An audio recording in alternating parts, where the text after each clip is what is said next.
There's Aaron Stafford. How you doing, Aaron?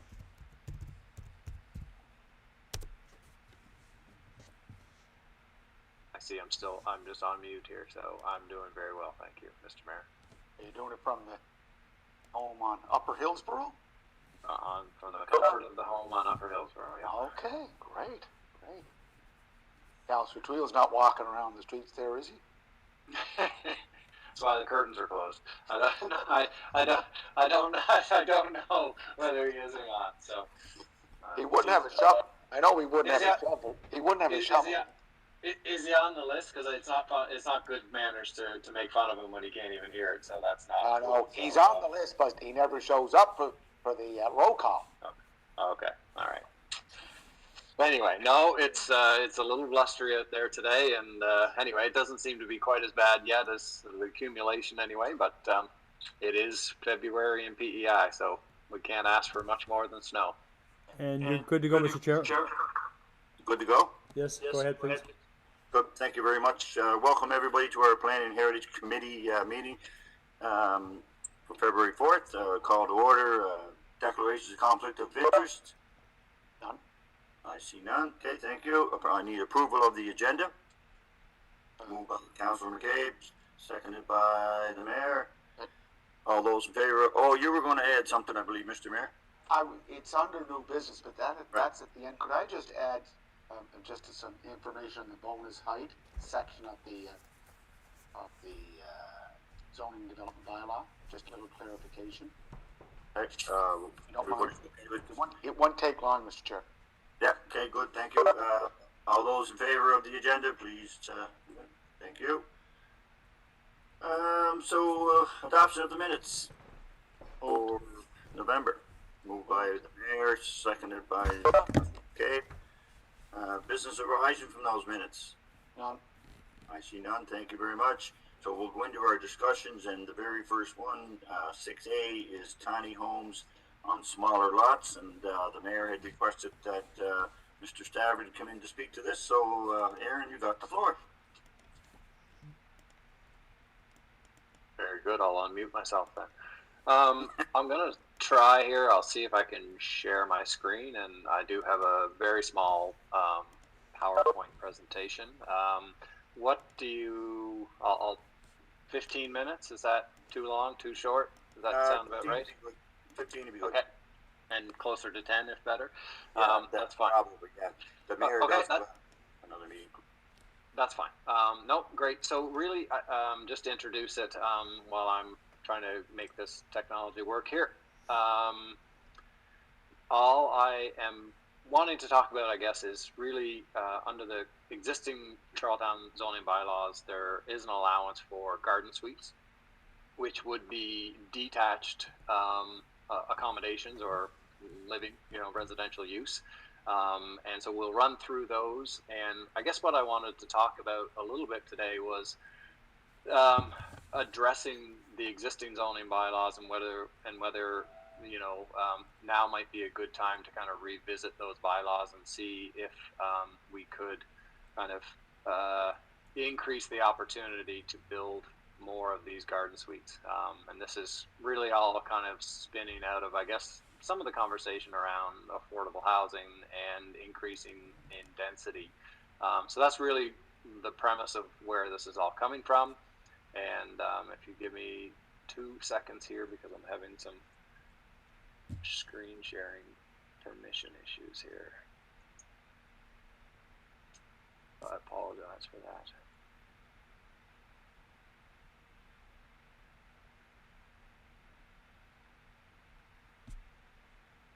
Okay.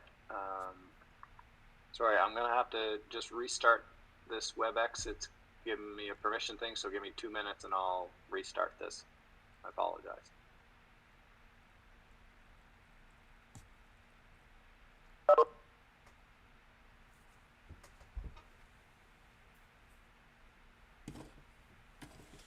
You only got 8 minutes now, Julie.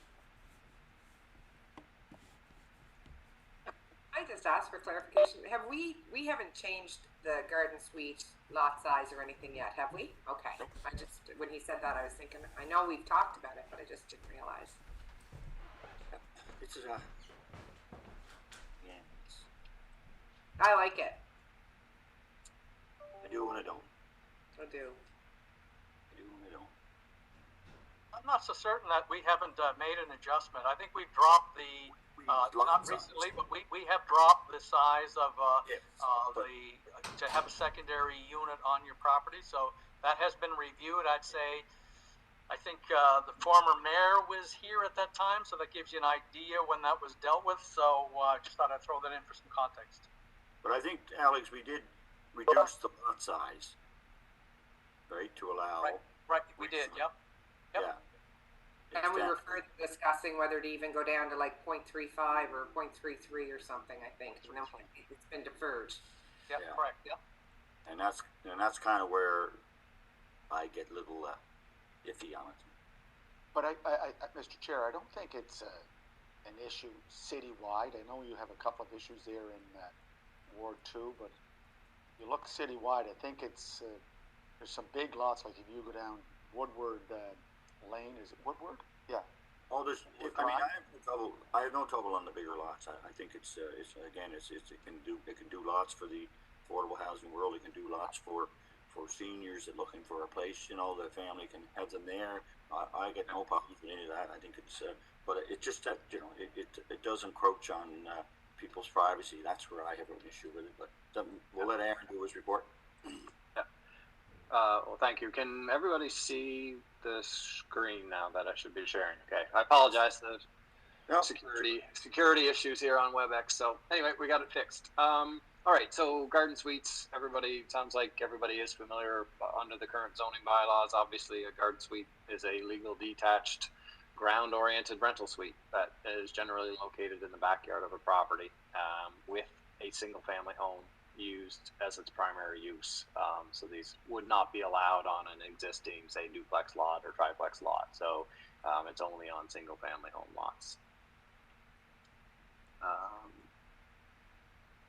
So garden suites, what are the benefits? So some of the benefits of the garden suites, they allow for age in place. So existing homeowners that are in a house that is too big, instead of them selling that property and moving to an apartment, they have the ability potentially to build a smaller, more kind of barrier-free, kind of accessible unit in their own property and rent out the larger portion of the original house, for instance, or multi-generational living is another kind of benefit of it. Dispersed density would be another benefit. So as we've all heard, there seems to be a kind of general consensus on resistance to large multi-unit developments in existing residential neighborhoods. Well, I think we've seen lots of kind of pushback on that, of these larger kind of 48-unit buildings. So I guess it's one way to kind of, it's another prong, it's another approach to be able to increase density within the city. Some call it kind of silent density or hidden density. And, when you think about the existing zoning bylaws, I'm allowed to build up to roughly a 700 square foot detached garage in my backyard. It's the same size building as a detached building under the current zoning bylaws. It's really just the use of the building that becomes different. So it's one way to kind of, again, increase and disperse that density. I think one of the benefits is that it can be addressed in all neighborhoods, so it doesn't become just a downtown issue, as long as the lot size requirements and some other, I think, increased zoning requirements would be needed to implement this kind of on a wider scale. And I think it can start to address the affordability issues. Individual homeowners can start to build small-scale rental units rather than kind of putting it in the hands of developers who certainly would look at things on the payback on a much shorter scale. They're looking at return on their investments in 10 years. I don't know too many people who go out and get a mortgage on a house and try to get it resolved in 10 years. That's an ideal situation, but lots of people. So I think it's a longer term investment for a homeowner, and I think therefore they have the ability to look at it and potentially address some of the affordability issues. So just really quickly, I'm not going to read all this. This is your existing current zoning bylaws. The only thing I want to highlight, there are a number of setback requirements, size requirements, and you can see it already says that they cannot be used as short-term rentals. So that kind of addresses any concerns about kind of short-term rental use of garden suites. So this is a graphic representation, I guess, of your current bylaw suites. So essentially, to kind of very quickly, you've got an existing single-family home. There's a minimum setback requirements for the garden suite. There's a maximum height of 15 feet. You've got to be 10 feet off the back property. You've got to be, I think it's 6 feet off the side yard, and there needs to be a minimum of 8 feet between the main building and the garden suite. The garden suite has to face into the backyard. It can't face adjacent properties in terms of its orientation, windows, and entrances. So the entrance either has to face the driveway or it has to face the internal portion of the yard. Super quick, but running through them. So these are some numbers that I had collected with help from the planning department about 3 years ago now. So currently, under the existing garden suite, it's the target is set at half an acre or larger in terms of the lot requirements in order to have a garden suite. So these are just some numbers in terms of roughly the number of units or the number of properties that hit different kind of sizes within the property, within the city. This then, what I thought was interesting for illustration, if I was to go out and kind of create a new single family home lot within the city, if I was a developer, these are the area requirements. So for an R1L lot, I need 5,800 square feet. For an R1S, it's also 5,800 square feet, and an R1N, it's 3,400 square feet. So translating those to acreages. So you can see that I could go build a new single family home lot. All I need is 0.133 of an acre, but if I want to build a garden suite in an existing lot, I need half an acre. So this is, again, just a graphic representation of that. So the diagram here on the left, so that's what I need to create a new R1L lot, 5,000 square feet or 0.13 of an acre. That's about, and then this is what I need in order to create a garden suite. So I need about 4 times the area to have a house and create a garden suite on it, versus if I, again, all pending street frontages and shapes and all those things, essentially I could create 4 single family home lots on it. So I think there's a little bit of room there that I think we could potentially tighten those up and kind of make the make it more accessible to be able to build a garden suite. So this is just, I'm proposing, I picked a number somewhere in the middle to illustrate and to facilitate a conversation. So what would happen if we changed the zoning bylaws down to 0.34 of an acre or 0.35 of an acre? So essentially now I would be saying that I need a lot that is essentially 3 times the size of an R1L lot. And what would happen if we did that? So I took a hypothetical and said, okay, what happens if 10% of all the people who are eligible to build a garden suite actually built garden suites? Alex may be able to answer this. This zoning bylaw, I believe, has been in place for about 5 years now. I don't know whether there's been a single application for a garden suite or not. Alex, not to put him on the spot, but at some point maybe he can address that. I don't know if there are any. So to kind of look at that, essentially if you said 10% of all eligible landowners built a garden suite, that would be 58 new units. If we drop that down to 0.34 of an acre and took that same 10%, we're looking at 177 new units. That's a pretty significant increase in the number of units. If you think about those as 48 unit apartment buildings, I mean, that's that's 4 or 5 new apartment buildings that we're not building as large kind of structures. You're putting a bit of the onus back on those naysayers who don't want the large scale development. They want the city to address affordable housing. Well, here's an opportunity possibly to kind of put it back to those people to say, okay, well, maybe you could help us out here. You want to build some affordable housing units? Here's a way in which you could help us do that. I'm not saying that it's a blanket, just reduce the area requirements of the lot. I think that the zoning bylaws would need a little bit more clarity on the setbacks, what the buildings look like, how you blend it in so it fits well, maybe some landscaping for screening.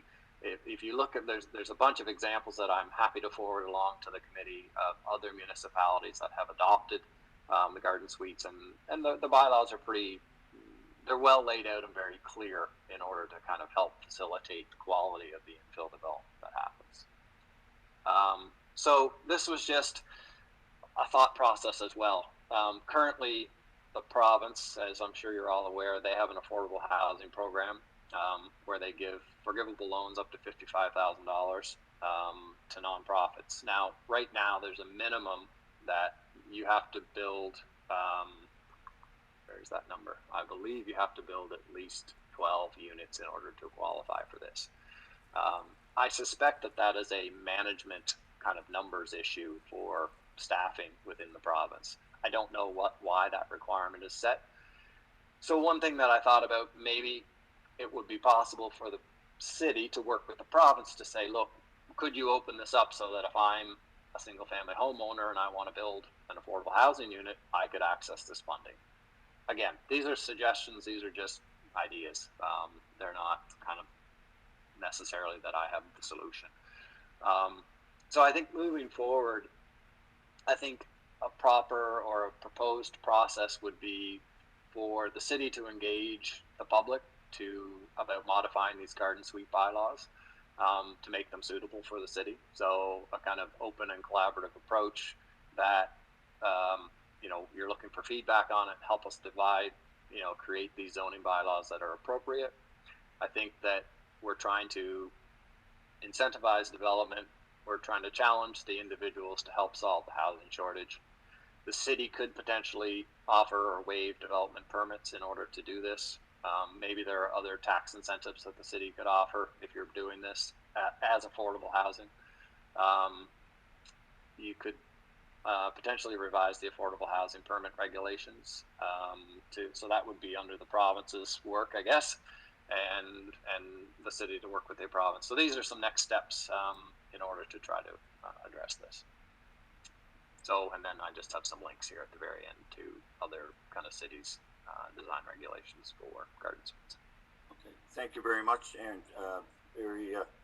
I know you're put on the spot there, so you did cover a lot of material there, and I appreciate your coming in and doing that. I believe we'll open up the questions. I think Councillor McCabe first has a question there, please. Yeah. Or a comment. Aaron, would you be able to share this through an email, just so we have this again? I'm a big promoter for anything we can do around this stuff, so I'd really like the opportunity to go through these links and stuff if you can send that along. 100%, I can do that as soon as I jump off here. Yep. For me, Aaron, I've had a couple experiences at it in my ward. Like where you were, for example, on Hillsborough Street, in the lower part of town, everybody's pretty used to not having a lot of space, right? Having somebody right at your back door. So, in my ward, what we found out was that all of a sudden these people that looked after their yards for 30 years had this beautiful tree canopy, they had some privacy. Now all of a sudden, because the neighbor wants to do this, their privacy has been taken away because, a tree line, whatever, but within 6 feet, it doesn't give much room to do anything, right? And if the homeowner builds something attached to their home and they rent it out, and the neighbor or the renter isn't very cooperative, then the homeowner is who experiences the problem. With these suites, they're going to be down away from the main homeowner, and it's the neighbors that are going to have to deal with the tenant that's not being very cooperative. And when I say not cooperative, I mean it could be flicking cigarette butts. 6 feet isn't very far. Snow removal is another big problem.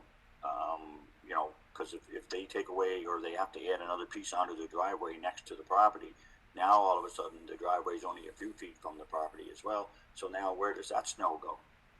There is a lot of answers that I stumble with. Well, why make the lots smaller? If there's a lot of lots that are there that are eligible and they're not doing it, then there's got to be another reason. And you made a few points. Maybe we need to entice some grants, so affordable housing, work with the province. Maybe that's where we need to go with this. But I'm not sold yet on going smaller is going to be the answer to why we don't have any accessory suites. I'm not convinced of that, but that's just my own opinion. And the mayor, I'm sure you got a few things to say. I'll open it up to everybody else. I'll yield to Councillor McCabe, Mr. Chair. Thank you. And I hear what you're saying, Terry. I think for me, when I look at whether we add a piece to our house and we attach something, or whether it's separate, like I'm just going to use me for an example. I have a 0.35 acre of a lot. I'm on a corner lot.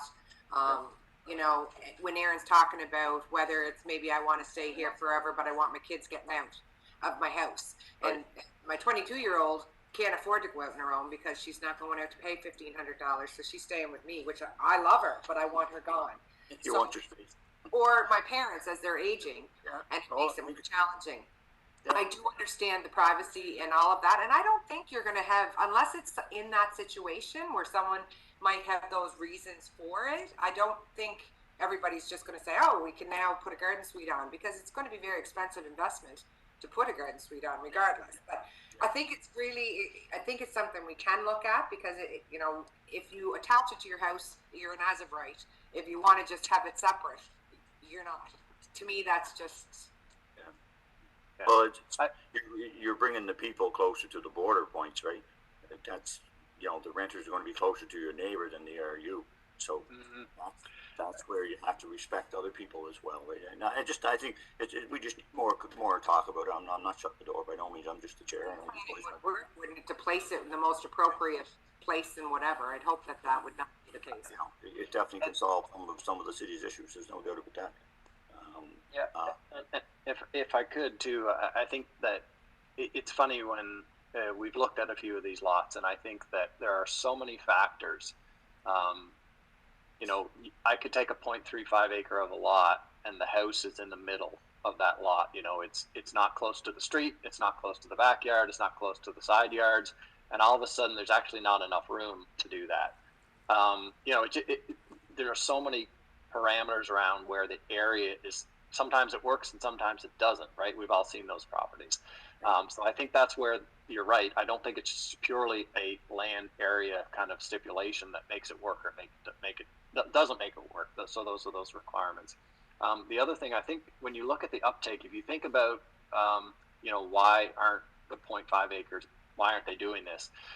I don't know. I would take a guess that probably the lot sizes that are that large they're probably homeowners that maybe don't need the extra income. What we've seen in housing prices here in the last 2 years, and you're looking at a minimum kind of $350,000 kind of entry level.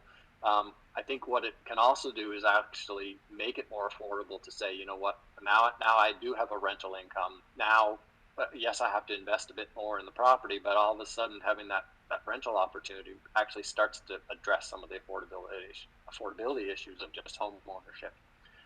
So there's no doubt there are challenges with it.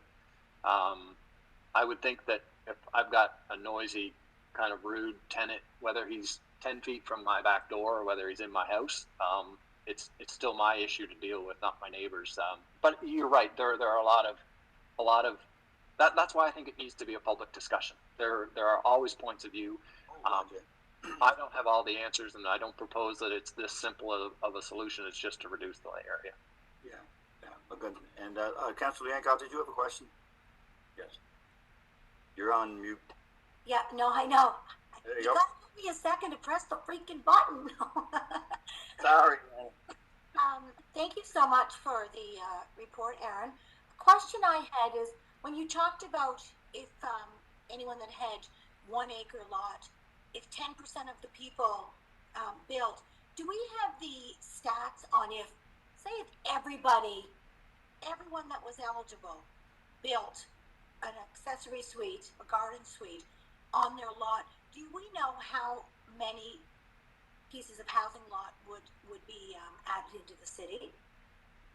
Well, I guess these are the numbers that I have, and again, these are 3 years ago. They came from the planning department.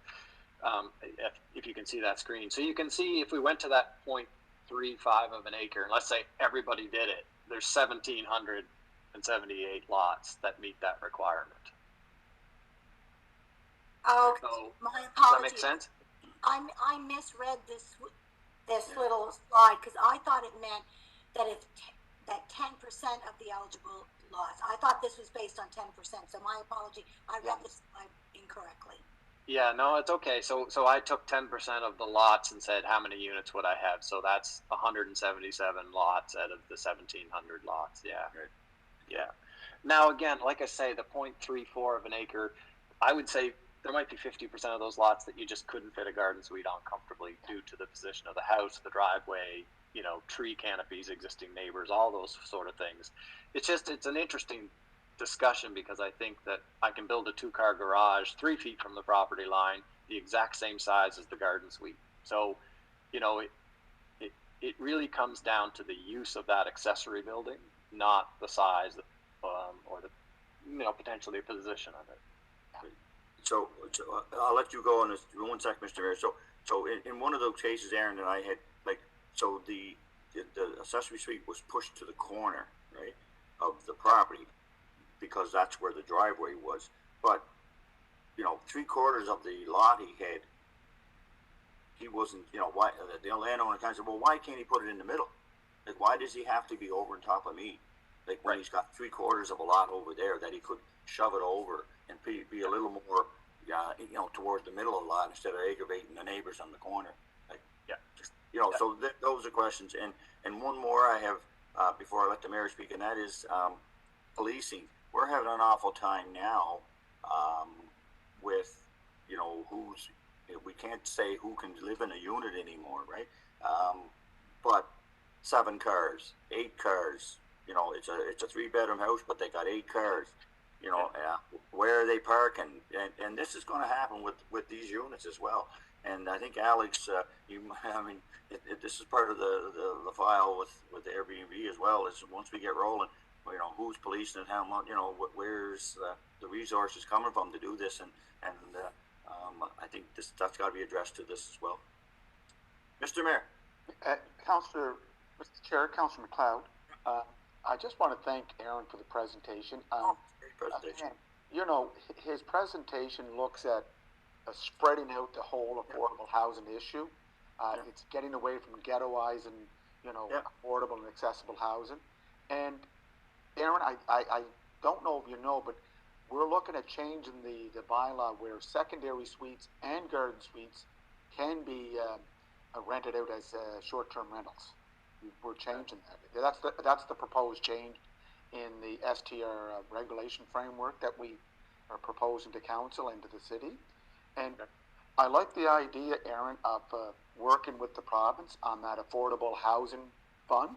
I didn't know it was up to 12 units. I think where you could get provincial funding, but the province is looking at innovative ways to address the affordable housing issue. Instead of building new units, they're looking at buying duplexes or quadplexes and renting them out or providing those places of residence as affordable housing. So this is just another piece, Mr. Chair, of addressing this whole affordable housing issue. And this is where we can do it, as Aaron has suggested, through the zoning and development bylaw that we have currently in our bailiwick. So really appreciate that. And I think, Mr. Chair, if we could look at maybe going to a public process. I think we need to sit and then define it a little more, and then go to a public meeting. But because I think there's the other side of it too. There's a lot of downtown businesses that are sitting idle too, right? We need to figure out a way of promoting some of the affordable housing into these units as well. Oh, so definitely. It's like part of the whole big picture as well. Yeah, it's again, that's about revitalizing, re-energizing the downtown with people moving back into the downtown. But again, we're adding more stock, more inventory to the availability of affordable housing to the residents of Charlottetown, and that's where we're in a good position to address these concerns by individuals and groups that the city's not doing enough about affordable and accessible housing. This is definitely a positive step in the right direction. And that's why I want to thank Aaron for his presentation. And we should try to reach out to Cody Clinton with the province. Some of these ideas that Aaron mentioned. Thank you, Mr. Chair. I think maybe we could perhaps have another meeting where Aaron and Cody could be at the table, and that could set some parameters moving forward. Okay, any other questions or concerns for Mr. Stafford? Thank you, Aaron. That was really good. Thank you. Thank you for the opportunity. I appreciate it. Thanks. Happy shoveling.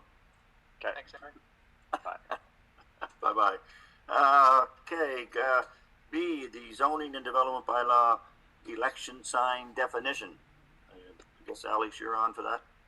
Yeah, thank you, Mr. Chair. Look, we have a very long list of zoning bylaw amendments that we'll be bringing forward to you, and because there's so many amendments, we don't like to overwhelm council when we come forward with them. We like to take maybe 5 or 10 things that we can work on. I just thought I would tell you, it just occurred to me, somebody was talking about the election on the radio one morning, and that troublesome issue over election signs. I mean, that is one of the first things that will be on my list to bring forward to you folks, so that, you know, when you're heading into the election, that it's just clarified when the signs can go up and when they come down. It's just written in a manner that everybody gets confused. They call me from the province and ask for clarity. So I will. That's on the top of my list. I'll bring that forward. We'll get that out of the way long before the election comes, with a suite of other amendments that we need done anyways. But I just thought I'd bring that to your attention. No, it's good heads up because that will be on the agenda, I'm sure, once things get rolling. Any other questions? Mr. Chair, if I could add one thing, Alex knows about my situation back in 2018. My signs were up, and then Public Works went out and took them all down. I phoned Mr. McKinnon. Mr. McKinnon said the word came, or the order came from Mr. Forbes. I phoned Mr. Forbes, and then he said it was higher up in the food chain. Look, elections only come around once every 4 years for us, so there has to be a little bit of flexibility. I'm not saying that we have signs up for 6 months, but all the signage I had up was taken down. I had to collect them out at the Public Works garage, embarrassing for the people that were working for the campaign. But then we had to wait for 2 or 3 days to put them back up. So yes, clarification is required. And Mr. Chair, during the debate or the whole discussion on the vote on the mixed and proportional representation, this whole issue come up again because there were 2 sides, yes and no for the issue. Tried to get signage up, and they had to call myself, call Alex Forbes. Just again, Alex, flexibility is necessary. Yeah, I mean, the issue for me isn't. I mean, that's a debate that you folks can do as a council as to, what you think is fair. But I just was as a staff person was always caught in the middle between politicians, the province who oversees elections, trying to interpret it. So my point is that we'll bring something forward. You folks can decide on whatever the timelines are, but it's just that the existing definition is always problematic, and I've been through 2 cycles on this, and I just think it's timely to bring that forward. You don't want to be having that discussion 2 months before the election either. It looks like you're sort of trying to deal with something, but this is something that's both on my list and it's on your list, so you won't be surprised when you see it. That's the only reason for me bringing it up. Thank you. Good. And Mr. Chair, just a point of clarification. Our municipal election is our municipal election. We hire elections PEI to do our election. They're a body, an extended body of the provincial government. So the rules that pertain to provincial elections has nothing to do with our rules. That's our zoning development bylaw. And again, I was one that was firsthand affected by the policy or the zoning development definition of election signs and when they could be put up. Just that's clarification, Mr. Chair. Thank you. And it's important that, like Alex said, that we open up that communication now and talk to the province and make sure that what our jurisdiction is ours, and when we set the tone, that's what it's going to be. So yeah, good. Okay, thank you, Sally, very much. I guess we move to C, non-conforming uses. Julie had asked for this to go on. It's an issue on her mind, so we'll let Julie open up a little bit, and then Alex can chime in after that, and we can all ask questions after that. Go ahead, Julie. Thank you. And yes, it's been something I've been talking about for a while, and Alex and I have worked on this, but it's more to kind of come and bring it to the city, to our level here, to see, can we change some of the way we do the legal non-conforming uses. So, for example, the farmland, legal non-conforming use.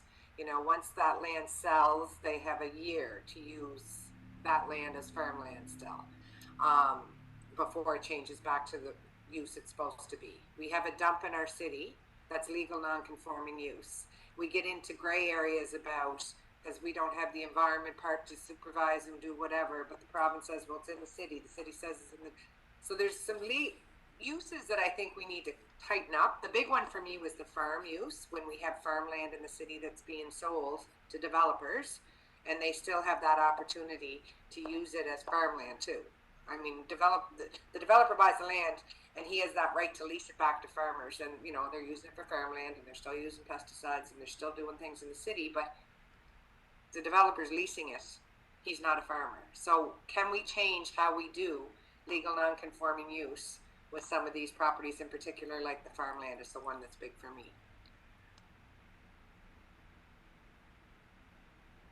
I guess, Alex, I'll let you start off with that. Any thoughts? Well, it's, you know, we can always look at anything, but there is so much protection, legal protection. I mean, it's not a matter of, there's all kinds of case law on legal non-conforming uses. So legal non-conforming uses, my entire career, they're a protected use. You know, we do have in the bylaw that beyond those periods that you can then, like if people let it lapse for the length of time, you've got to be able to definitively indicate that it has lapsed and it hasn't been used. But the transfer from one party to another doesn't mean really anything in regard to a non-conforming use, because it's the use that you regulate. It's not the people who own the property. It's the use, even though that they may have different uses. It's like a lot of developers, if they had an illegal parking lot and they're waiting to develop it for commercial development. So one developer may buy it to do a building, but he may try to hold on to his legal parking lot for years until he actually builds it. So a lot of it's built in case law, but you know, again, it's, you know, that's something I don't know whether we're going to come to a definitive decision today, but it's you know, it's an important issue, but it's mostly determined very it's very settled as to what you can and can't do when you're dealing with a non-conforming use. Okay. I appreciate that. Oh, sorry. Go ahead, Terry. I can wait. No, I'm just going to say, Julie, you probably have a. Yeah, and I do appreciate that. But to me, I guess, you know, at some point when we know that a developer is not a farmer, I can't understand why I understand it's in the case law, but what can we do to change that? Because to me, that's what we are. We're policy and procedure at this level, and I would love to see where, when it's sold, I mean, it's double dipping, right? The developer's leasing the land back to the farmer, he's collecting money while he's waiting to develop the land and blah, blah, blah, but he's not farming the land. And then we get into a whole bunch of other complications as a result of that. I just, to me, it just doesn't make sense. If it could make sense to me. I have residents calling with, you know, they're within their right because under the pesticide use of whatever, but they're buying homes, they're not being indicated that the land beside them is being used for farmland, and then there's pesticides being sprayed beside them. You know what? If we can get a chance to clear out what we don't want, not legal non-conforming when the land transfers, Creed Property is another one. Once that's sold, it should be done. Yeah. I guess if you look, Julie, at if it wasn't a developer that bought it and it was Philip Brown that bought it, would that change anything with you? At the end of the day, that legal, when the other folks built the houses next to the legal non-conforming use, they were quite aware of that when they did it, right? So. No, actually, the residents weren't aware at all, and that was probably the biggest issue. And I really feel like if Philip Brown bought it, if Julie McCabe bought it, and I'm not a farmer, I shouldn't be able to use that land for farming. You know, it's kind of like what we did with Garfield Street, right? When the city allowed a developer to put apartment buildings up across the street from a gravel pit. It's a non-conforming use, but you know, they were there first, and that farmland was there first. So that's the problem, right? These legal non-conforming uses. But the gravel pit didn't get sold. If the gravel pit got sold, I think it should be sold, and it's not a gravel pit anymore, regardless. Even if they want to operate a gravel pit, they should be able to buy it as a gravel pit because it's really not a legal non-conforming use. Yeah, and just to add, like, I know we do work toward trying to bring non-conforming uses back, and I understand where you're going. Well, why couldn't we have done that in this case? So, Alex, you might have another Look, I'll talk to Mr. Hooley on it. Well, I can report back to you. And there's a few other issues on the agenda. I'm not trying to stymie the discussion, but I can get back to you. I have some clarity in regard to what the question is. So we will what was side of it, and I'll come back to you with an answer. Okay with that, Julie, for now? Yeah, I just would like to be able to not forget. I mean, we've been talking about it for a while, so I just don't want it to go away. Well, it's on the agenda now, so it'll move forward as we go along, and we'll give Alex an opportunity to get legal and have a discussion again. Yep, thank you. Okay, thank you very much. Any other concerns, questions on that one? I see none. Julie can bring it up under business arising from the minutes. Yes, there you go. So where are we at here? So update to the official plan. I don't know, as Tina is on, so I don't know, Alex, you want to start with that? Yeah, so I just, Tina had made reference to the fact that when, we were going to keep the lines of communication open with council on both the corporate strategic plan, which that's something she's going to be working on. That will happen first, but we're also, I think early next week, the RFP will be out on both the corporate strategic plan as well as the official plan. So, we're moving these two initiatives along, and every time that I speak to you in this capacity, or maybe even a planning board, I'll just kind of update you on where we are. And then when we need some meaningful input from this group or planning board, whoever, we'll set that time aside. But just wanted you to be aware that we've got a new RFP prepared. It's a lot more robust than the previous RFP. We're very comfortable sending that out to the marketplace to get the services we need. So just thought I'd update you on that. Great. Thank you very much. I'd like to thank you and Tina both for getting this off the ground again. It's been a long time, and it's a necessary plan. Julie and I talk about it quite frequently about how many times we get back to if we had a plan in place that's a little newer, we probably wouldn't be discussing a lot of the issues that we're discussing. So thank you very much for the update. Short-term rental regulations update, Alex. Yep. So I'm not going to spend a lot of time on this, but again, you folks, went to first reading last month. You'll go to second reading this month. But I just wanted you folks to be aware that pay attention to your package that's going to planning board on Monday, and you'll see the longer-term strategy on how we plan to implement it. There's some detailed information in that. So again, just more of an update. Your constituents may be asking you about the other part of it. The first part of it we've dealt with, and then the subsequent parts are laid out, and you folks will have to give me some direction in regard to how you wish to see that to proceed. But I just thought I would note that keep an eye open for that next part of the STR discussion. Yeah. Okay. Any questions for Alex on that, guys? So, Mr. Chair, yes. I just stepped out for a minute, but Mr. Chair, on the STR, implementing the STR regulations, I know that and you know this too, and so do the committee members, the Affordable Housing Advisory Committee, under the Chair Bob Gray, recommended a 1-year transitional period for the STRs already in the queue. So that will be part of the plan, correct? I've got that laid out in my report, so you folks can take a look at it. It's up to you as to how you want to deal with it, but that is in my report. Yeah, that's a recommendation from the Affordable Housing Advisory Committee. So it's a good way to, smooth over some of the rough patches that may take place as we implement this STR. Yep, no, that's in the report. You're right. And Alex, what about again summary offense ticketing? You get something to present to the province? That's all a part of that strategy. It's going to take some additional time for that, but all of the time frames are in that, and it's up to it's a council decision. But if you agree to the time frames, everything will line up at the right time. Okay. Is that all right, Mr. Chair? Is that all right with you? Yeah, I think Alex has got a good handle on this. We're moving forward. Yeah, chugging along here. So, like he said, pay attention to your package, and let's make sure all the council, when it comes to them, they read it as well. Any other questions, concerns on the short-term rental?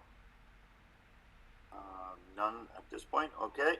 So, we'll need a motion to move into a closed section as per section 119.1, subsection G and F of the Municipal Government Act of PEI. And, if anyone would like to move that? Mr. Chair? Yes. I added my item under the open session. Oh, sorry, I missed it, Okay, didn't I? sorry about that, Mr. Chair. Well, it was under new business, but it's down below. But that's okay. We'll go, if you don't mind, folks, we will do the introduction of new business first before doing the motion to move into closed. So, under that, go ahead. Mr. Chair, this is just a clarification. Under section 3.12 of the bonus height applications, Right. section 3.12 subsection 1B, okay, I believe some applications for affordable housing falls under this bonus height applications, but under section 3.12.1 subsection 1.B, it says the provision of affordable housing dwelling units by way of subsidization between the applicant and the province and or federal governments for a specified period of time and confirmed in a written agreement registered to the property. So my understanding, and Alex, if we can get clarification, that would allow for affordable housing to get funding from both the provincial affordable housing fund and CMHC, correct? Well, I got to be careful here because this is a sensitive topic. Oh, there's two okay. issues. No, but there's two issues. There's the incentive program, which is one stream of it, but the bonus height is also another stream, has nothing to do with the incentive side. Right. So on the incentive side, it can be, I'll have to check the online worship. I don't have it right in front of me. I always like to have those things, but I'm pretty certain that in order to get the bonus height, either the CMHC or the provincial programs will apply. But the bylaw restricts for the tax incentive that it must be just the provincial program. So I just wanted to make sure that you're clear on that. Just to clarify, it says, and you can get I'm sure you'll look at this after the meeting. Subsection 1B of section 3.12, the provision of affordable housing dwelling units by way of subsidization. If I define subsidization, that could be subsidizing via a payment directly to the owner of the property or a tax incentive. That's all part of subsidization. So I just want a clarification on that. And Alex, the reason I looked at it, because when we talked about the public art, we had a public art discussion the other night with Jane Purdue and her colleague Donna from Planning Partnerships. They were talking about the public benefit under the, what kind of public benefit we can look at to raise money for public art, and a public benefit falls under this bonus height applications, along with subsection 1B that deals with the subsidization between the applicant, the province, and or federal governments for a specified period of time. If we can just get that clarified. Clarification. Yeah, and I will clarify that, Your Worship. Oh, no. But there's one other little issue, is that in order to obtain any public benefits, it goes through the planning process, but it's up to the planning committee. It's up to this committee that says, do we want the public art? Do we want the affordable housing? But I will look into your query there, Your Worship, and I'll get back to you. Yeah. Thank you, Mr. Chair. Thank you very much. Thank you very much. Okay, so closing that out, we'll now go back to the, I need a motion to move into a closed section as per 119. I sent a note that I had a question just on. Oh, sorry, I do see your chat. Sorry, go ahead.